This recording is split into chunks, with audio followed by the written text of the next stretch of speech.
Let me call now Werner Vogels, Dr. Werner Vogels, and Kara Swisher again on stage. Thank you very much, Werner. Welcome, and the stage is yours. Oops. Hello. Yes.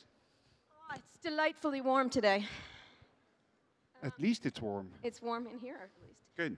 Anyway, this is an interview I'm really looking forward to because for all the hype and froth that comes out of Silicon Valley, what they're doing at Amazon is really a very important trend that's going to be global, I think. Let's talk just very quickly, and I'm not entirely enthusiastic about a lot of stuff that comes out of Silicon Valley, so for me to say that, it's a big deal. Talk about what you announced today, just because it has to do with Europe.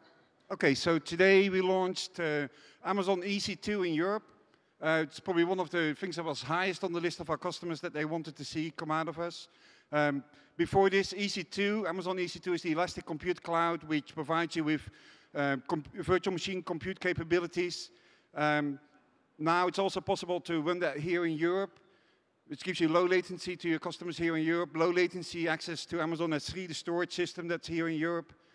And so we're very happy to announce that today.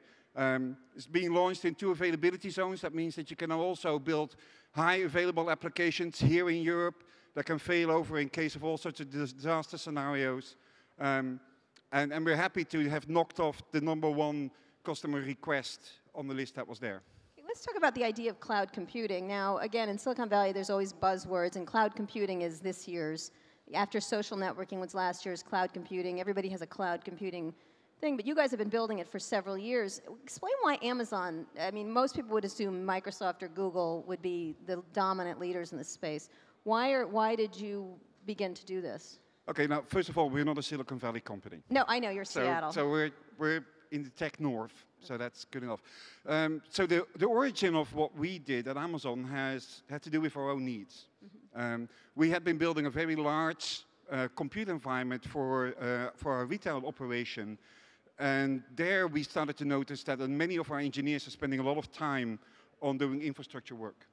And so in a sort of traditional architecture, enterprise architecture way, we started analyzing what it was that they were spending most of their time on, and it's turned out to be very low-level services. So we decided to drop that into a shared services platform and build that with our own technology, which we knew how to do it, very scalable, highly reliable, and so have the real good building blocks for our own engineers to work with.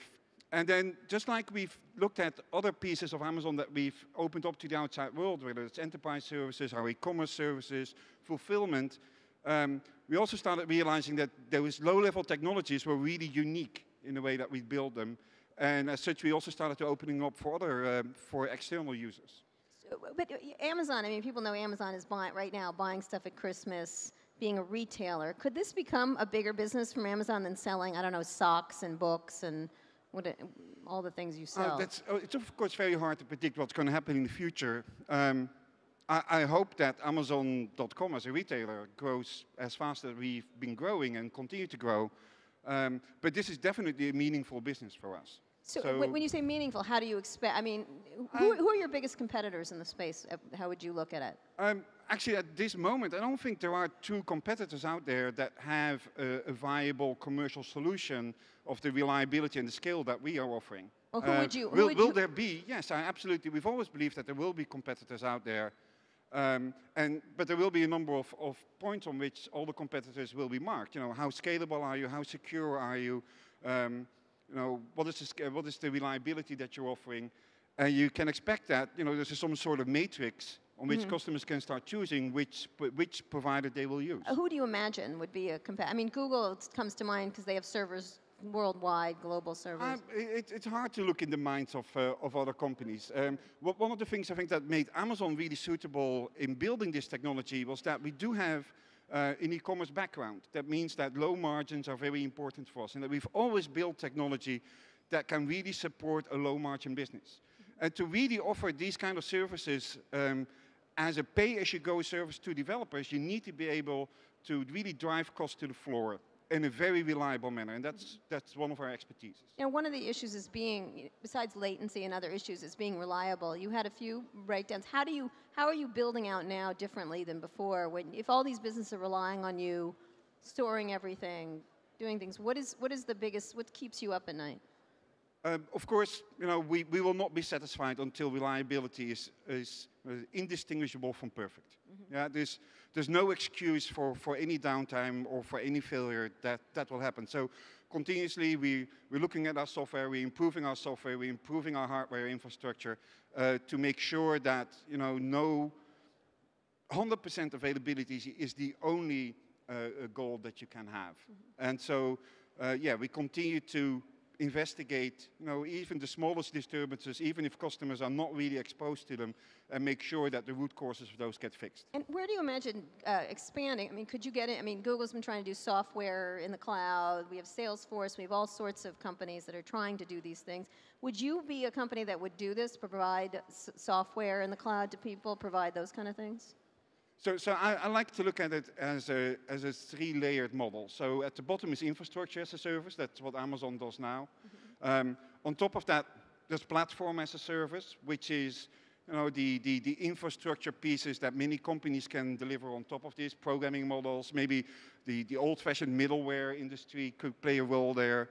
But also many startups are out there at the moment, such as Heroku, for example, that provides Ruby on Rails as a service to folks. And then on top of that, you'll have the software as a service business. But of course, that's a business that has existed for a long time already. And I think most of the things that we've learned from software as a service are sort of the precursors to the whole cloud computing effort, together with standard protocols around service orientation and HTTP and XML and things like that. You guys are offering movies, you're offering music now through the Amazon service, you're offering all kinds of, I mean, something we talked about backstage is the idea that you could offer this that someday everyone will have this universal jukebox, they live in the cloud, everybody lives in this cloud, there is no software per se, and that everything is stored up there. Could you imagine, I don't own any movie program. Absolutely. I think one of the most surprising things is that if you use our services, you don't have to tell us why you use them for. So one of the biggest surprising things is when actually our customers, which are developers, come to us and explain what they're actually using our services for. And there's such a wide variety of applications out there, it's unbelievable. Will Amazon ever offer that? I mean, you don't want to necessarily compete with your customers. In essence, I think the way that we've treated until now is that we really expose those pieces that we are uniquely good at. And most of those have been at a lower level in the stack, in the infrastructure space. And it's also mainly driven by what customers are asking us. And for example, we've announced that beginning of next year, we'll delivering an auto-scaling service, a load balancing and monitoring service. That's already a little bit further up in the stack, and we expect that there will be multiple offerings, not just Amazon offering, but multiple offerings where customers can choose from, which is good. Whether we will go up in the stack will depend a lot on whether we have unique technology to offer there, and whether customers are actually asking us for it. So, meaning you could go all the way up to the top. I mean, ultimately, that's where most people like to live, but you do already offer, these things that are now high bandwidth, sure, where people could own it and never own it, for example. Yes, but those are maybe more applications in the Amazon.com space as a retailer, which I see as a sort of a different How does it work? What's the how do the businesses? In essence, you see there's a big e-commerce platform which is used by a large number of e-commerce operations, not just Amazon.com, but also Marks & Spencer's, Target, many other very large enterprise e-commerce operations. They run over an e-commerce platform, and that e-commerce platform again uses the Amazon Web Services at their basis. So you can see Amazon.com as being a very large enterprise application, and with many consumer applications included there. So yes, definitely very new applications can be developed there easily because this lower level technology makes it easy to experiment. Do you imagine a day when Amazon isn't actually selling stuff more? They're selling fake, vapor stuff versus things. Digital goods versus... Digital goods versus... I mean, you've started with a Kindle, which is a thing, actually, a device to be... But it's a platform. You should see the Kindle as a platform, just as that I think other goods are also a platform. When does that surpass things? Like, you can see it in music now, right? I don't know. I find it very hard to predict the future in that sense. But do I think that the future is digital? Yes, absolutely. The reason why we are selling these goods at this moment and making such a good push for it is because we believe it will be a very important role in people's lives in the future.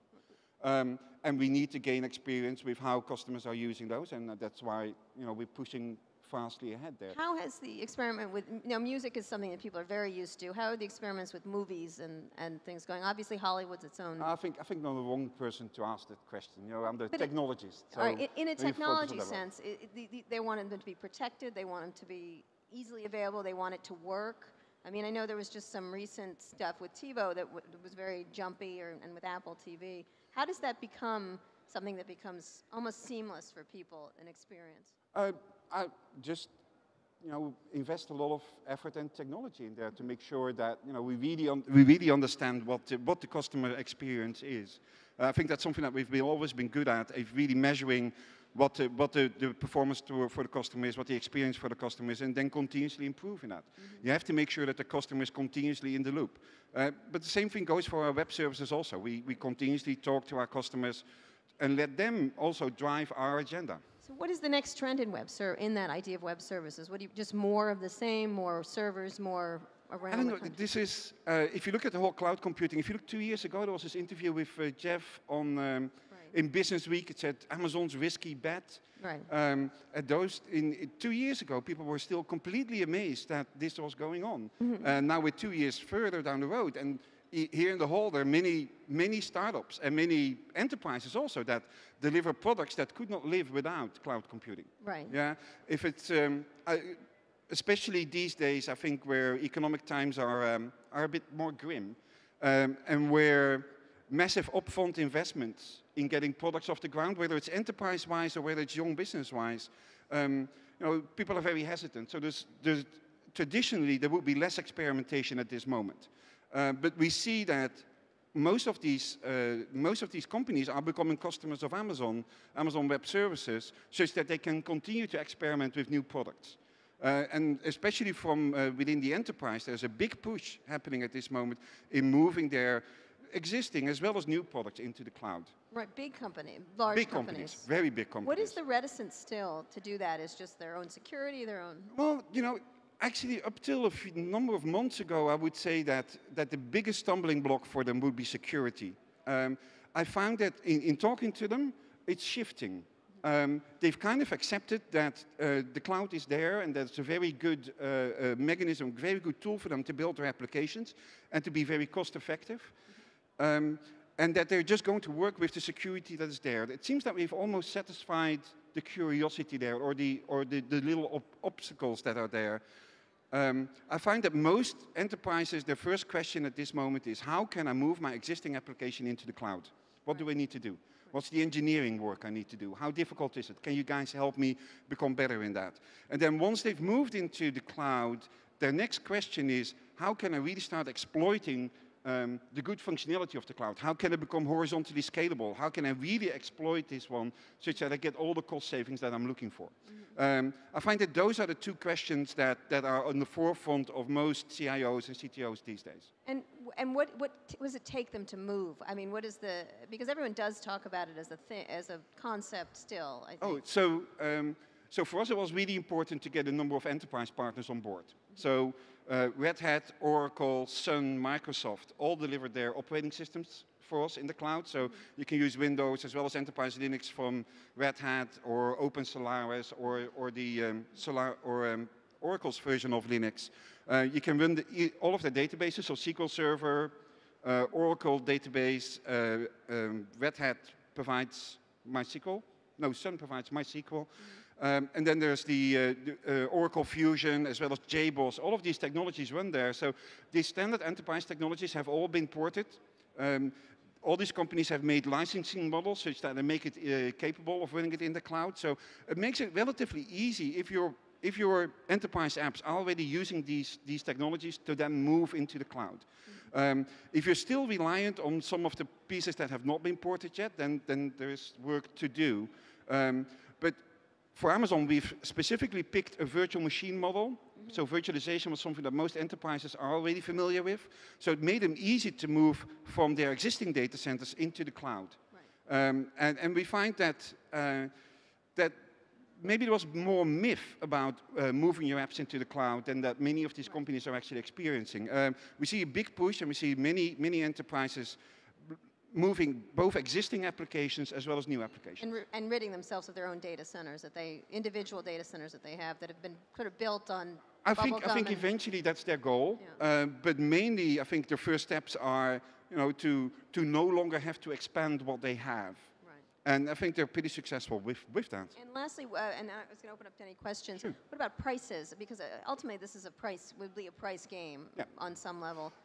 I mean, quality yes. is No, obviously, absolutely. but at some level, the prices have to come down in these ways. How do you look? I mean, 'cause think about the prices of chips. Everything comes down. Mm-hmm. When does that become something so prevalent that it becomes prices that are?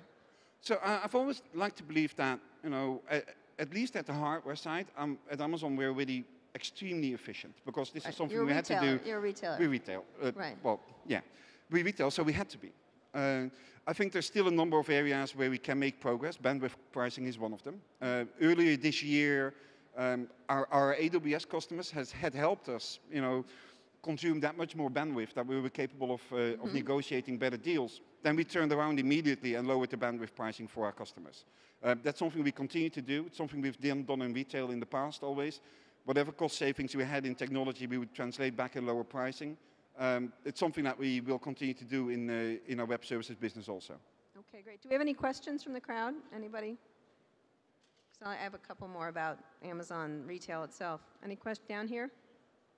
Can you yell it or get someone a mic? Go ahead. Who was that? So can you just come up? Well, in the meantime, let me tell you about the data sets that we've put online. It's an announcement that we did, was it 3-4 days ago. There's a large number of very big public data sets that are available.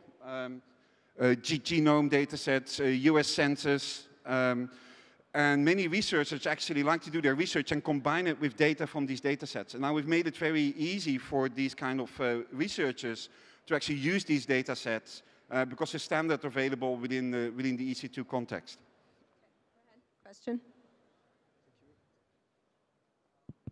Yes, it's really good news that now we have EC2 in Europe. I've read the announcement, and you say that now it achieves the same cost efficiency in Europe and in US with EC2. The same cost, is that what you said? Cost efficiency. So almost the same cost, but that's what is rated on the Amazon website. But you still charge traffic between EC2 and S3. So within Europe, between Europe S3 and Europe EC2, there will be no traffic costs.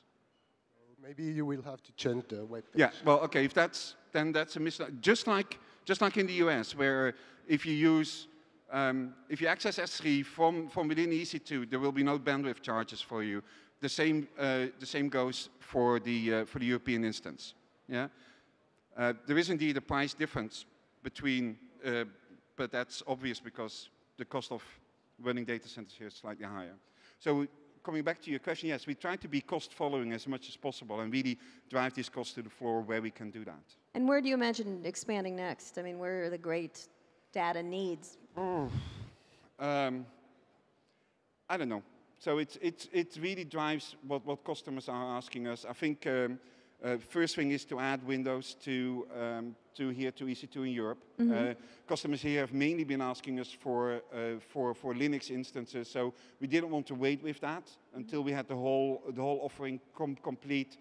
So I think the first thing to launch will be Windows here in Europe, and that should be a matter of months. And last question, we talked about it backstage. Do you ever imagine there'll be a consumer offering like this, like the idea of living, putting I mean, everybody puts things on Flickr and all the various places, but being a single home for, everybody, it's very dissipated and disparate, and a lot of companies are trying to bring them all together. But you imagine Amazon ever offering that kind of, I call it the universal jukebox kind of thing. I'm not really sure whether Amazon will be the really universal jukebox. Of course, at this moment, you already have My Media Library at Amazon, where you collect many of those goods. We already have a universal wish list, where you can put things in that also are not on Amazon. So we moved to a more universal model there. But of course, mainly from our web services point of view, we're really looking towards our developers and customers to build this application. There's a number of great ones. A very popular one is Dropbox. Dropbox, yeah. That actually syncs storage among multiple PCs and Macs and things like that. Very popular app, Jungle Disks. Many customers consumers are really storing all their goods on either Jungle Disk or Dropbox to ensure their security and safety. And last question I always ask everyone, what's the most exciting device you find this year or technology application yourself? Myself. Actually, I really love Dropbox. Dropbox has actually absolutely solved something for me that was already hard. With having multiple devices all over the place, maintaining storage and version storage is something that was very, very important to me. Great. Thank you so much, Werner. So much. Thank you. Thank you so much, Werner, for joining us. Cara, thank you. Are you having fun? Oh, yes, indeed. Yeah? And you're inviting everybody to Sure. D conference? Oh, you don't have a mic anymore. Just can you explain what's D? We do a conference every year with all the big honking internet people, essentially, and media people. Like who? Steve Jobs, Bill Gates, people like that. And we're going to be expanding to Europe. Walt Mossberg, who's my partner, and I will be doing we're waiting for approval from News Corp, who are our taskmasters. But we're hoping to expand to Dublin within the next year. Not Paris, huh? Not Paris, no. We're going to go to Dublin because of its technology. A lot of the technology companies are up there, and they're also a sponsor of our American conference. But this year is really great. We're having all the major cell phone people there, the CEO of RIM, the CEO of AT&T, the CEO of Nokia. We're probably going to have someone from Microsoft and Apple back again, some high-ranking people, and probably have one of the major network people. And in an interesting sort of, we're having the two people, the chairman and CEO of Mozilla, which should be interesting. And I'm trying to think of people we have approved. And we're also people we have approved there. Yeah, approved. No, that have said they're coming. And we're having someone who should be really interesting, Eve Ensler, who did the vagina monologues. I don't know if you've heard of her. She's well known across the globe. She's leading a really interesting fight right now in the Congo over coltane, which is an element in all cell phones. And we're going to put her next to the cell phone CEOs and see how that goes. Well, that's. I was lucky. Don't move. I was lucky enough to be invited to your conference, and thank you. It was very, very impressive. Thank you. Thank you. And so you have a blog just to finish with as well, which is called Boomtown. It's called Boomtown, and it's on the All Things D site. I know Werner has All Things Distributed. Ours is called All Things Digital, and it's a partnership between Walt Mossberg and I. And Walt's a very well-known technology reviewer. I write a column called Boomtown. Mostly it's about Yahoo layoffs these days, unfortunately. And we write about all sorts of things. We have a New York reporter. We just hired Peter Kafka, who covers media and advertising. But these are journalists. Would you define yourself as a blogger or as a journalist? Well, bloggers are journalists. Don't insult bloggers. I'm just trying. I think that we're trying to bring, just right now, the Pulitzer Prize Committee has agreed to consider online submissions, for example, this year after ignoring the internet for so many years as if it didn't exist. So we're very determined to have standardized original reporting, breaking news. We compete with the quality, standards-based. You compete with We compete with the Wall Street Journal. And I love it. And, we're trying to do something experimental in the Dow Jones universe, a very small outfit. It works from my office in San Francisco, from my home office, and everybody works virtually. We don't have any offices. Our costs are really low. So we're trying to pioneer a new form of journalism. And that's your big TV camera, right? Yes, you have, right? This is my equipment. And we're trying to show that you can do really high-level, high-quality journalism and not have to spend a lot of money, and we can still get the same results. So we're trying. It's a little popcorn stand. Well, thank you so much for joining us this year. I hope you had the fun. Yes, I did. It's a bit warmer today, right? It's lovely, and the internet connections. I got someone Twittered that said I was an arrogant American for wanting to be warm and have an internet connection. You know, I may ask for coffee next, but you know how we are. Well, thank you very much, But anyway, thank you. It's been a great conference. I hope you come back next year. Absolutely, and you've done a great job. It's really interesting. Oh, thank you, Cara. Thank you very much, Cara.